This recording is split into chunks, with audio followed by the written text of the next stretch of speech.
এর জন্য আমি প্রধান উপদেষ্টার কাছে লঙ্গি পরে গিয়েছিলাম। কেন? এই সংস্কৃতি পরিবর্তন করুন, যে ভাব ভূপ পরিবর্তন করুন। আমরা গাড়ি দেখলেই মনে হয় যেন এইটা হয়ে গেছি, পোশাক দেখলেই মনে হয় এটা হয়ে গেছি। পোশাক বাদ দেন, আল্লামা রুমি বলছিল, আমি হাজারো পোশাক দেখেছি যার মধ্যে মানুষ নাই, আর হাজারো মানুষ দেখেছি যার মধ্যে পোশাক নেই। আমরা সম্পূর্ণ আর্টিফিশিয়াল হয়ে গেছি। আমাদের মূল লক্ষ্য উদ্দেশ্য তো অনেক দূরে চলে গেছে। আজকে বাজেটের বেশি চলে যায় কোথায় দেখান তো? জনগণের কল্যাণে বেশি যায় না প্রশাসনকে পালার জন্য বেশি যায়? আমাকে দেখান আপনি। আজকে শিক্ষা খাতের বাজেট কোথায়? আজকে চিকিৎসা খাতের বাজেট কোথায়? আজকে অন্ন বস্ত্র বাসস্থানের বাজেট কোথায়?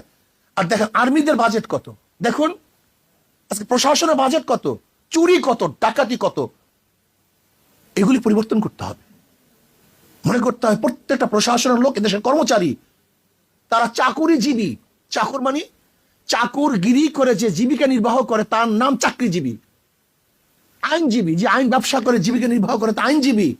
বুদ্ধিজীবী যে বুদ্ধি বিক্রি করে নিজের পেটটাকে চালায় সে হলো বুদ্ধিজীবী। আর চাকুরিজীবী যে চাকরগিরি করে জীবিকা নির্বাহ করে সে হলো চাকরিজীবী।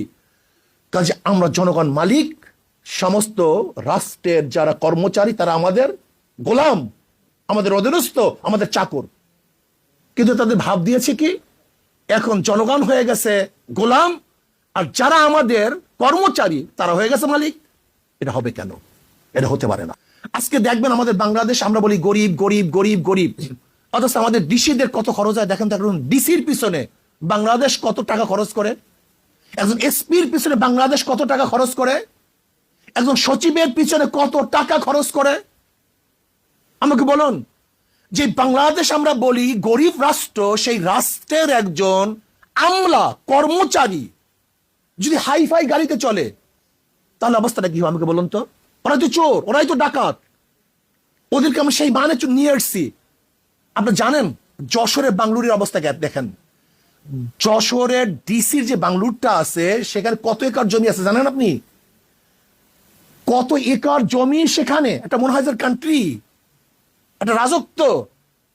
সে মানুষ মনে করে না, এই অফিসার, এই গার্ড, এই সেই, সে মনে করে মানুষ না।